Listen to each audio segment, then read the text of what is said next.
Hello, sports fans, and welcome to another edition of Scout Sports 101. We're going to talk Browns, we're going to talk some Cavs, and we're going to talk the Guardians' regular season starts on Thursday. We're going to give you a preview of that. And before we get to any of that, uh, here is today's Scout Sports 101 trivia question. Who holds the franchise record for most triples in a season? And it's a Guardians trivia question with the season going to get underway this Thursday. So I'll have the answer later in the podcast. Now we're going to get to some Browns news. Uh, uh,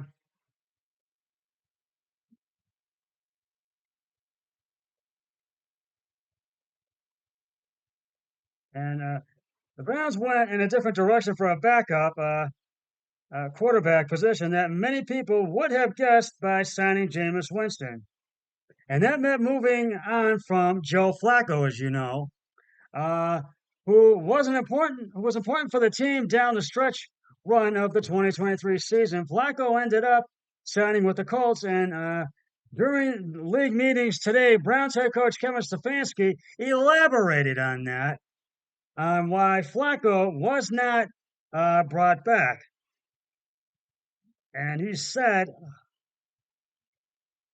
I would just say with Joe, number one, and we've talked about it last year, was great. Getting to know him, getting him implemented into our team, what he meant, the impact he had was special, said Stefanski. As we talked about, I think every year you have to look at your roster, uh, look at the team, and make decisions that you think are right for the football team.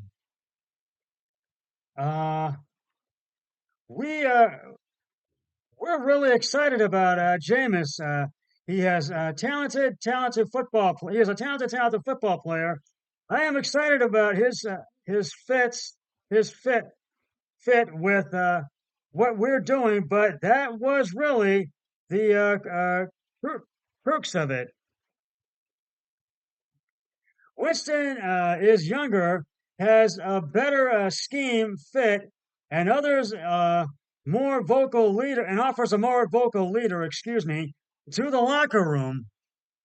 While Flacco was a good leader, he just isn't as outgoing of a person as Winston. Both players' contracts can reach north of 8 million with incentives, but the hope for the Browns has to be that it has to be that that does not happen. Uh, in the last 2 years, uh, uh, they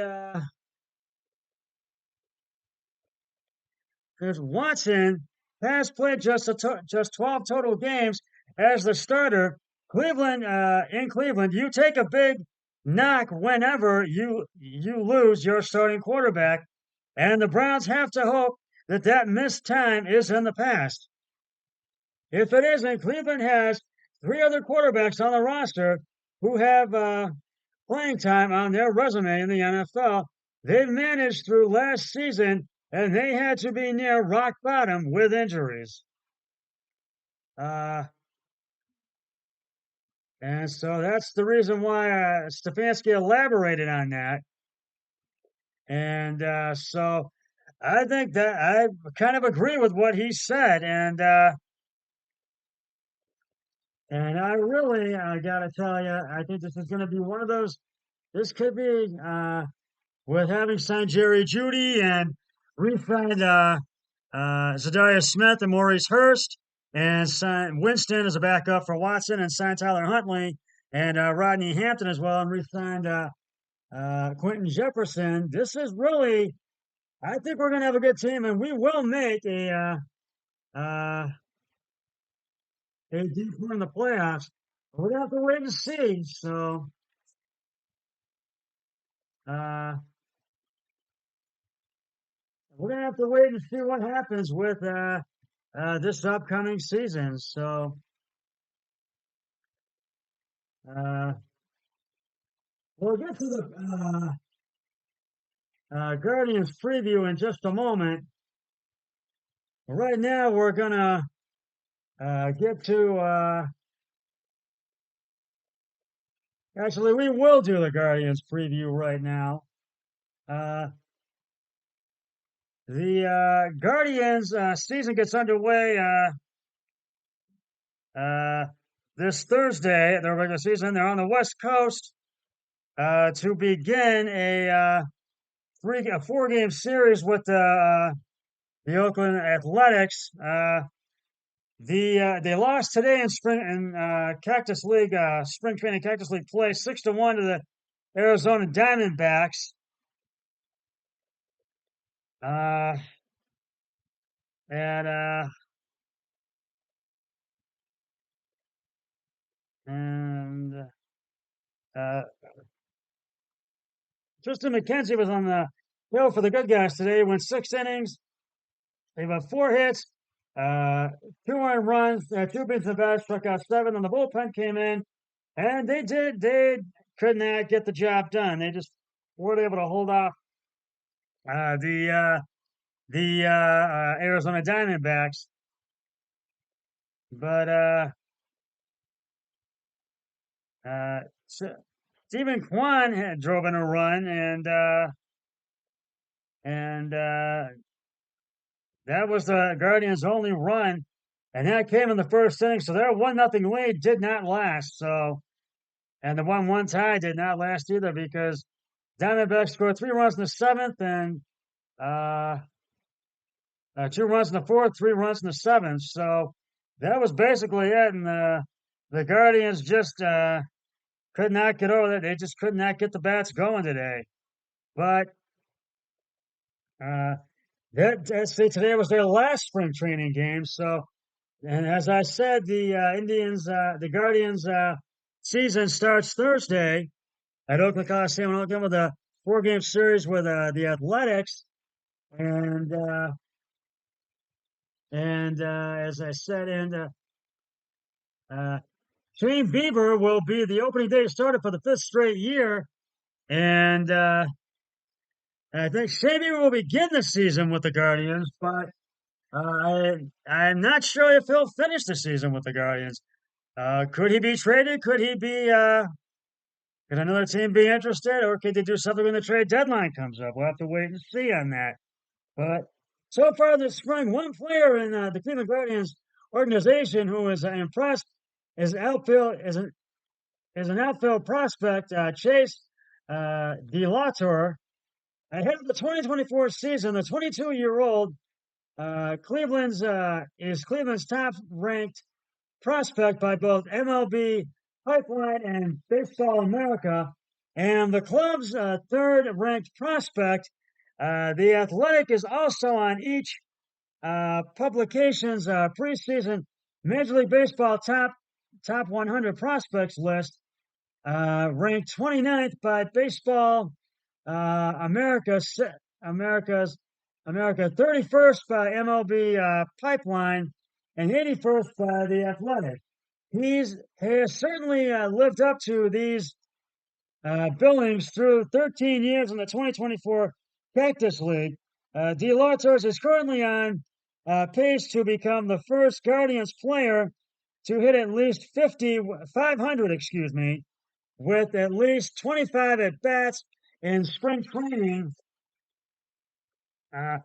and since 2018, when Gio Urshela did it with 521 for 42, achieved the fate. Two other Cleveland players to reach that fate. These marks are, Michael Brantley, 525 for 13 for 26 in 2011. And Lonnie Chisholm for 2024, 500 for 25 for 50. That was Michael Brantley. And Lonnie Chisenhall, 500 for 13 for 26 in 2011. At the moment, D. Latour leads all MLB spring training player minimum 25 at bats in batting average, 20, 13 for 25 on base percentage, 600 slugging percentage, 1,040 on OPS, 1,640, and ranks third in average exit velocity, 107.7 miles an hour. In terms of the Guardians spring training player pool, the 2022 first round pick leads the team in home runs 4, RBIs 10, and runs scored 9. He has also drawn 5 walks while striking out just 4 times. After 9 injury rehab games last season, De La Torre shined in his first professional season with both High Lake County and Double A team Akron. In a combined 48 games, he had 366 with 68 hits, 19 doubles, 4 home runs, 35 RBIs, and 944 OPS. He was also named both 2023 Guardians Organization All-Star and the 2023 Arizona Fall League Fall Star. And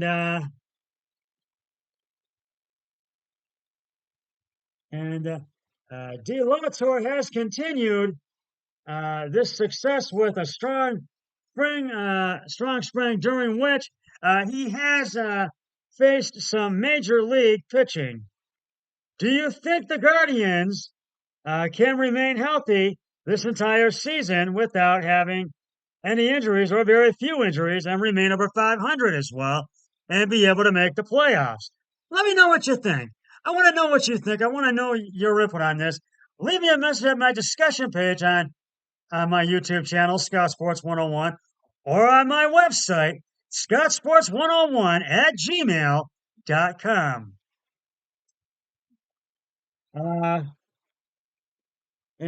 So we shall see. We'll get to the Cavs in just a moment.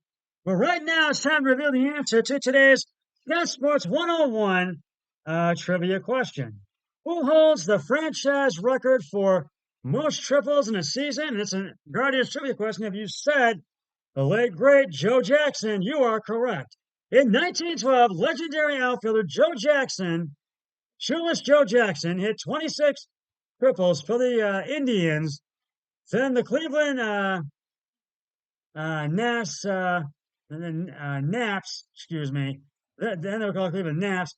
He would later be banned from baseball for his part in the Black Sox scandal, in which members of the 1919 Chicago White Sox participated in a conspiracy to fix the World Series. Jackson, who led both teams in several statistical categories, set a World Series record with 12 base hits, spent the last 30 years of his life proclaiming his innocence. I'll have another trivia question on my next podcast, so stay tuned for that. We're going to turn over to the Cavs now. Let me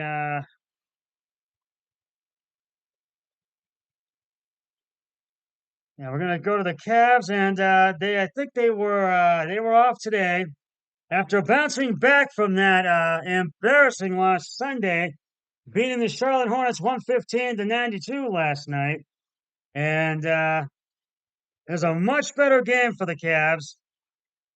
There were 6 Cavs in double figures. Oh, wait a minute. There were 6 Cavs in double figures. Jared Allen and Georges Niang both had 17 points. Allen 13 rebounds and 4 assists, and Niang had 3 rebounds, 2 assists. And boy, this was just the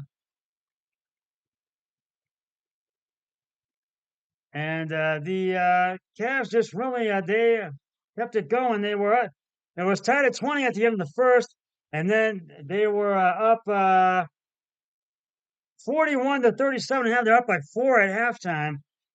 And then and the Cavs they scored 27 in the third, and it was 68-66. The Cavs were up by 2 at the end of the third, and then they just ran away with it the fourth quarter, scored 37 points, and wasn't enough for the Hornets, but the Cavs get the win, 115 to 92. And the Cavs still hold the third seed in the Eastern Conference. So, and they signed Maurice Marcus Sr. to a 10-day contract, and for hopefully we will get Mobley and Mitchell back from injuries very soon. And so, and the Cavs will be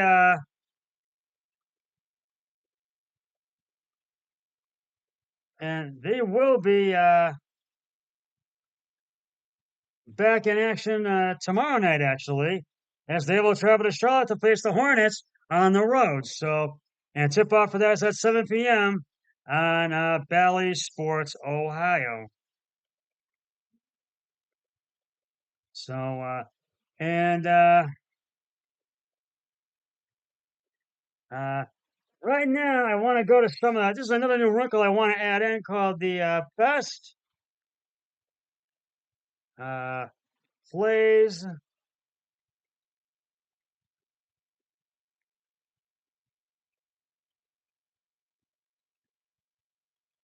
of the week. Best plays of the week, which I do feel we're going to go to some NBA players because it's the NBA season. And I'm going to tell you what I feel was one of the best plays.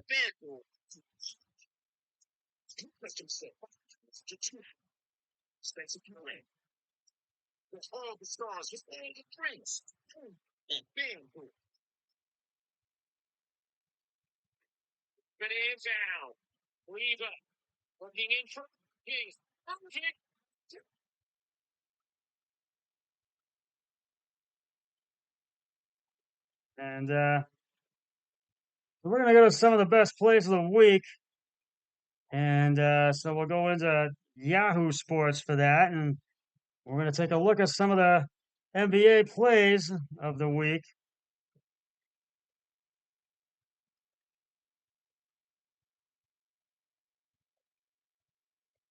And the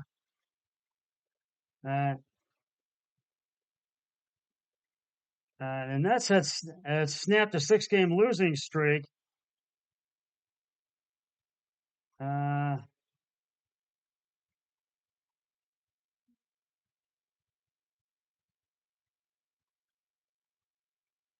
and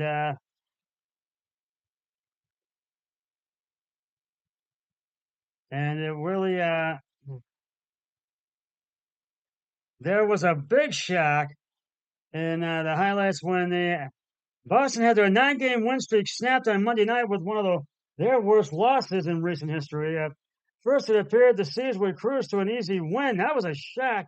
They were up for 44 points in their ninth 40-point first quarter of the season to jump out to a quick 22-point lead. And then they had their record 70-point first half, and then setting a new franchise record, tying the NBA record. But then the Hawks cut it to 30, and then in the third, it was a 37-10 run.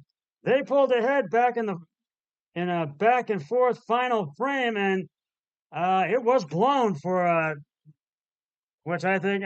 But for the Hawks, that was one of the best games they had, that best second halves. But they had a good first half, the Celtics, but they just did not execute that second half, and they blew that lead. And I know Celtic fans were in complete shock on that. That was one of I felt the Hawks' best plays of the week, and And I really feel that that was and that's what, because my best play of the week was with the Hawks, because the Hawks really came back and really just dominated that second half against the Boston Celtics. Right now,